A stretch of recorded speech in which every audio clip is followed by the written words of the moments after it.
பொதுவாவே ஒரு போர் அப்படின்றது பார்த்தோம் அப்படின்னா, ஒரு நாடு தன்னோட சுப்ரீமசிய தன்னோட எதிரிக்கு காட்டுறதுக்காக பண்றது தான் இந்த ஒரு போர். இந்த ஒரு 2025வது காலகட்டங்கள்ல பார்த்தீங்க அப்படின்னா, உலக நாடுகள் முழுவதுமே நெறைய போர் ரொம்பவும் இன்டென்ஸா போய்க்கிட்டு இருக்குன்னே சொல்லணும். இப்படி உலகம் முழுக்க பல நாட்கள்ல போர் போய்க்கிட்டு இருந்தாலும் கூட, இன்னைக்கு நம்ம பார்க்கக்கூடிய போர் பார்த்தோம் அப்படின்னா, ரொம்பவுமே டிஃபரெண்ட்டா இருக்கும். இதுவரைக்கும் போர் பார்த்தீங்க அப்படின்னா, ஆர்ட்டிலரி கூட ஆர்ட்டிலரி சண்டை போடுவாங்க. ஃப்ளைட் டூ ஃப்ளைட்டு, ட்ரோனுன்ற மாதிரி man to man fight, machine to machine fight தான் பார்த்துருப்போம்.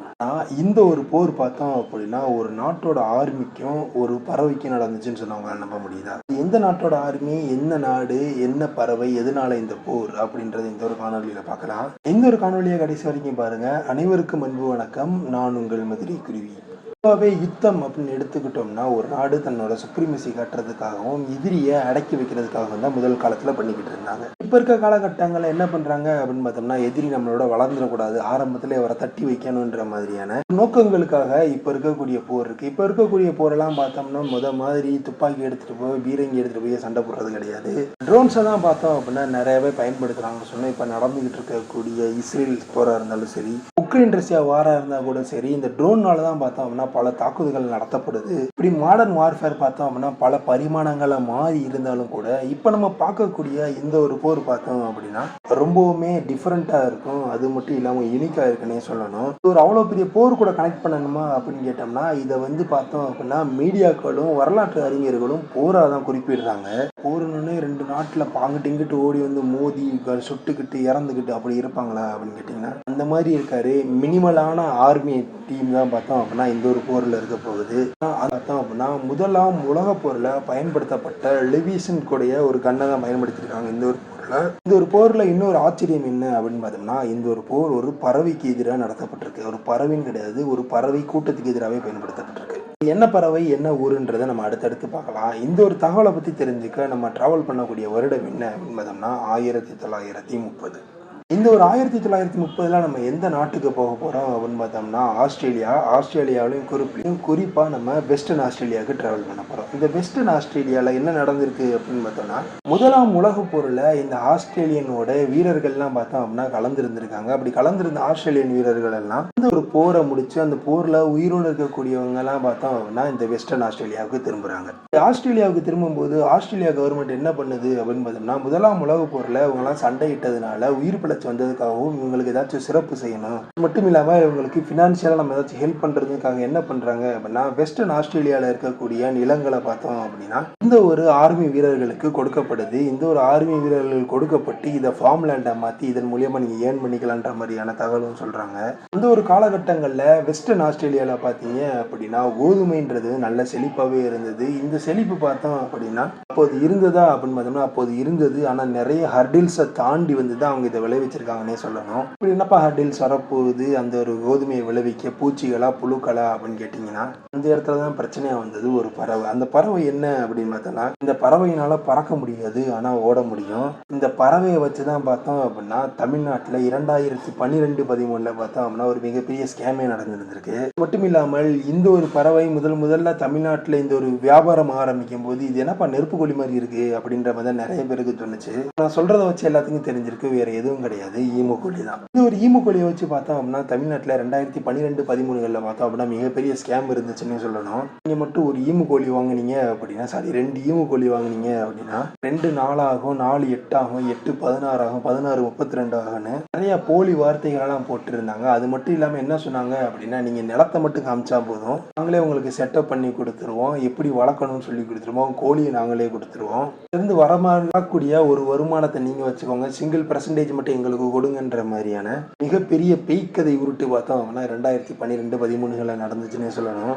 மட்டும் இல்லாமல் இந்த ஒரு கோழியோட ஒரு ரெக்கையோட விலை எவ்வளவு தெரியுமா, ஒரு முட்டையோட விலை எவ்வளவு தெரியுமா, இது கறியோட விலை எவ்வளவு தெரியுமா, கோழியோட ஒரு முட்டையை சாப்பிட்டீங்க அப்படின்னா கட்டையா இருக்கேன் கூட ஒல்லியாயிரும், குட்டையா இருக்கேன் கூட வளர்ந்துருவான்ற மாதிரி வாய்க்கு வந்த உருட்டுகளை பார்த்தீங்க அப்படின்னா நிறைய இடத்துல இருந்துச்சு. அது மட்டும் இல்லாமல் இந்த ஒரு கோழி பார்த்தீங்க அப்படின்னா ரொம்பவுமே எனர்ஜி ஆயினது, சாப்பிட்டீங்க அப்படின்னா இவ்வளவு சத்து கிடைக்கி, இதோட 1 கிலோ விலை எவ்வளவு தெரியுமா அப்படின்ற மாதிரி கவர்ச்சிகரமான திட்டங்களை மக்கள் கிட்ட காமிச்சு நிறைய பேர் அது ஏமாத்தவும் பண்ணி இருந்ததுன்னே சொல்லணும். அப்படி ஒரு ஈமு கோழி தான் பார்த்தோம் அப்படின்னா இந்த ஒரு சம்பவத்தை செஞ்சிருக்கு ஆஸ்திரேலியாவில்.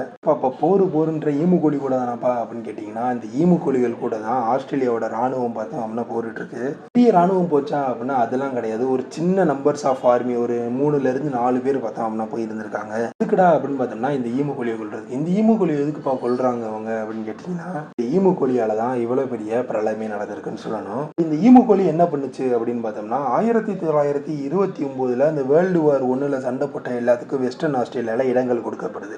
இடங்கள் காலகட்டத்துக்கு அப்புறமா தான் இது விவசாய நிலமா மாறுது. அதுக்கு முன்னாடி வரைக்கும் இதுல விவசாயம் பண்றது ரொம்பவுமே கஷ்டமாவே இருந்திருந்தது. இந்த நிலத்தையெல்லாம் பார்த்தோம்னா உழுது பொண்ணாக்கி அதுக்கப்புறம் தான் பார்த்தோம் அப்படின்னா இதுல கோதுமையை விளைய வைக்க ஆரம்பிச்சிருக்காங்க. கட்டத்துக்கு மேல இந்த இடத்துல பார்த்தோம் அப்படின்னா கோதுமை செழுமையா வளர்ந்துருந்தது. அது மட்டும் இல்லாம பார்த்தோம் அப்படின்னா அவங்க கஷ்டப்பட்டதுக்கு ரிவார்டு பார்த்தோம் அப்படின்னா இந்த ஒரு கோதுமை வடியோட உங்களுக்கு கிடைக்கப்பட்டது.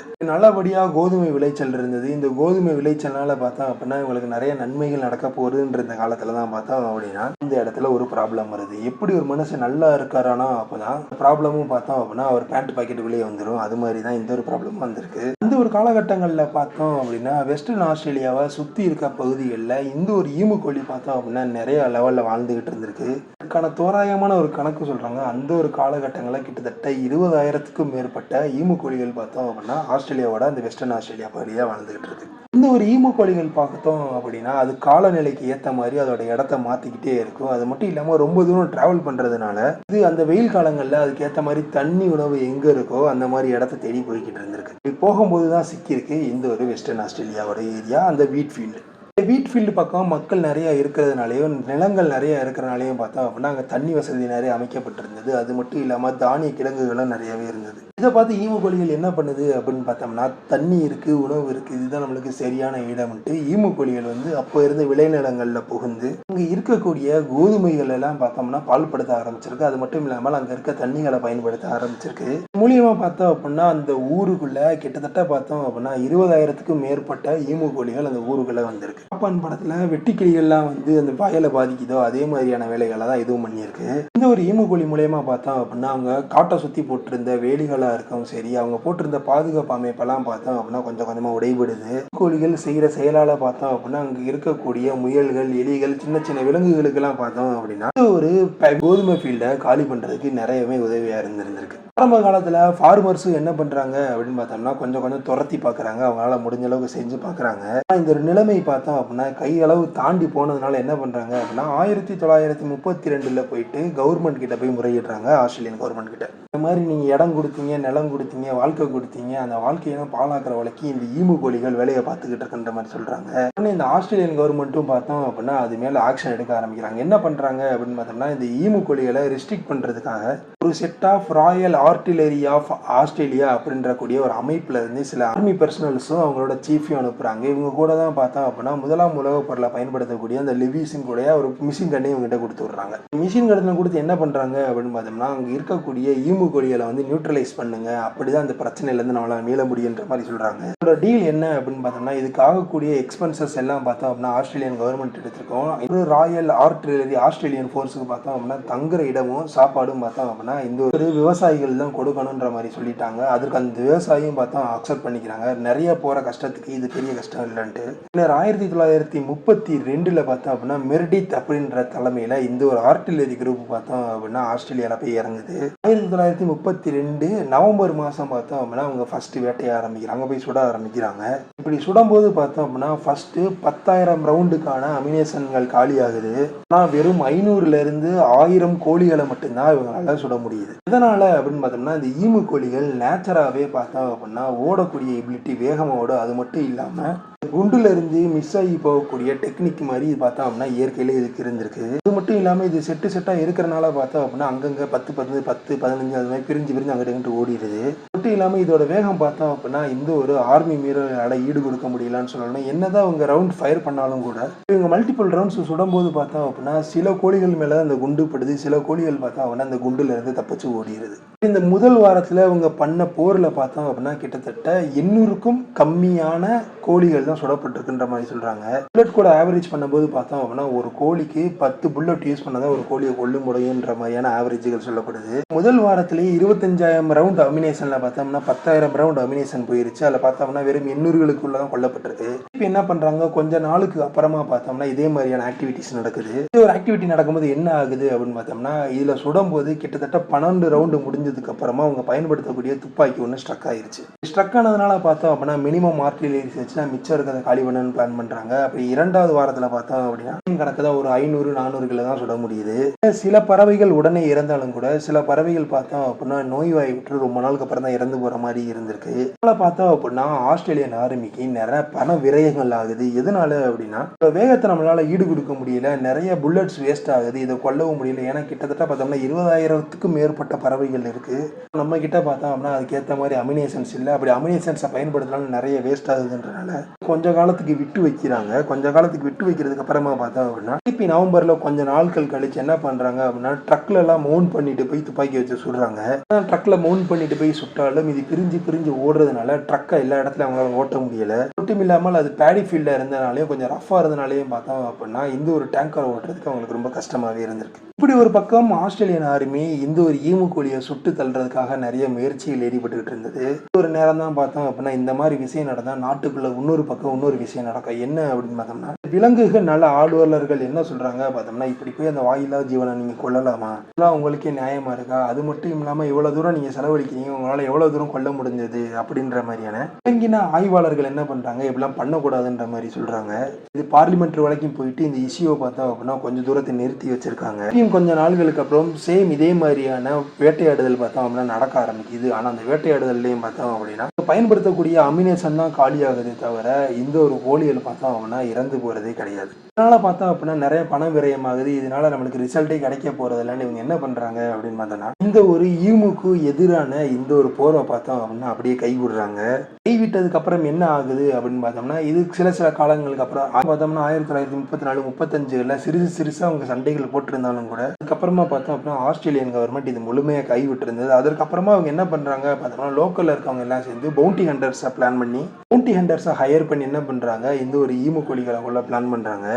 இவங்க கொல்ற அளவு பார்த்தோம் அப்படின்னா கொஞ்சம் கூட இருக்கு. அது மட்டும் இல்லாம கோழிகளை கொல்றதுக்கான நாட்கள் பார்த்தோம் அப்படின்னா நிறைய லெவல்ல எடுத்துக்கிட்டே போய் இருந்திருக்கு. இந்த ஒரு விஷயம் பார்த்தோம் அப்படின்னா அந்த ஒரு காலகட்டங்கள்ல ஈமுக்கு எதிரான போர்னே டிக்ளேர் பண்ணப்பட்டுச்சு. அந்த ஈமுக்கு எதிரான போர்ல ஆஸ்திரேலியனோட ஆர்மி வீரர்கள் பார்த்தோம் அப்படின்னா தோத்து போயிட்டாங்கன்ற மாதிரி இன்ஃபர்மேஷன்ஸ் பார்த்தோம் அப்படின்னா இன்றளவுமே சொல்லப்படுது. இன்னைக்குமே இயற்கையை நம்ம குறைவாவே எடை விடக்கூடாதுன்னு திருக்குறள்லயே ஒரு குறள் இருக்கு. மேக்சிமம் எல்லாத்துக்கும் இந்த திருக்குறள் தெரியும்னு நினைக்கிறேன். அதோட கருத்து மட்டும் நான் சொல்லிடுறேன். என்னதான் எவ்வளவு கனமான வண்டியா இருந்தாலும் கூட அதுல ஓவர்லோட் பண்ணோம் அப்படின்னா அந்த வண்டி முறிஞ்சு போயிருன்ற மாதிரியான ஒரு குறள் இருக்கும். அதற்கு எடுத்துக்காட்டு பார்த்தோம் அப்படின்னா மயில் இறகு ரொம்ப லைட்டா தான் இருக்கும். அதே கட்டுக்கட்டா ஏத்தணும் அப்படின்னா அந்த ஒரு வலுவான வண்டியை கூட அது முறிச்சிருன்ற மாதிரியான மயில் பீலை சாக்காடு மச்சிறு பண்டமா நம்ம வரும். அந்த பாடல் பார்த்தோம் அப்படின்னா இந்த ஒரு விஷயத்துக்கு நல்லாவே ஒத்து போகுன்னே சொல்லலாம். இந்த ஒரு சம்பவத்துக்கு அப்புறமா அவங்களோட ஆர்மி கேப்டன் சீஃப் என்ன சொல்றாரு அப்படின்னு பார்த்தோம்னா இந்த ஒரு ஈமுக்களுக்கு மட்டும் சுடுற திறன் இருந்தது அப்படின்னா எங்க ஆர்மி தான் பலமான ஆர்மியா இருக்கு, இதை பயன்படுத்தி யாரை வேணா தோக்கடிக்கலான்ற மாதிரி ஒரு ஃபன்னியான பிரஸ் மீட் கொடுத்ததா சொல்லப்படுது. மொத்தத்துல இந்த ஒரு சம்பவத்தை பத்தி சொல்லணும் அப்படின்னா இது ஒரு ஈமு கோழி வேட்டையினே தான் சொல்லணும். இதை பத்தி நீங்க என்ன நினைக்கிறீங்க அப்படின்றத கீழே இருக்க கமெண்ட் பாக்ஸ்ல கமெண்ட் பண்ணுங்க. இதோட இந்த ஒரு காணொலியை முடிச்சுக்கலாம். இந்த ஒரு காணொலி பிடிச்சிருந்துச்சுன்னா லைக் பண்ணுங்க. இந்த தகவல் நண்பருக்கும் தெரியணும்னு நினைச்சா ஷேர் பண்ணுங்க. மேலும் இது போன்ற சுவாரஸ்யமான தகவலை தெரிஞ்சுக்க மதுரை குருவி சேனலை சப்ஸ்கிரைப் பண்ணிக்கோங்க. மறக்காம பக்கத்தில் இருக்கக்கூடிய பெல் ஐக்கனை கிளிக் பண்ணிக்கோங்க. அப்பதான் நாங்க போற வீடியோ உடனுக்குடன் உங்களை வந்து சேரும். மேலும் இது போன்ற சுவாரஸ்யமான இன்னொரு தகவலுடன் உங்களை சந்திக்கிறேன். அதுவரை உங்களிடம் விடைபெறுவது நான் உங்கள் மதுரை குருவி.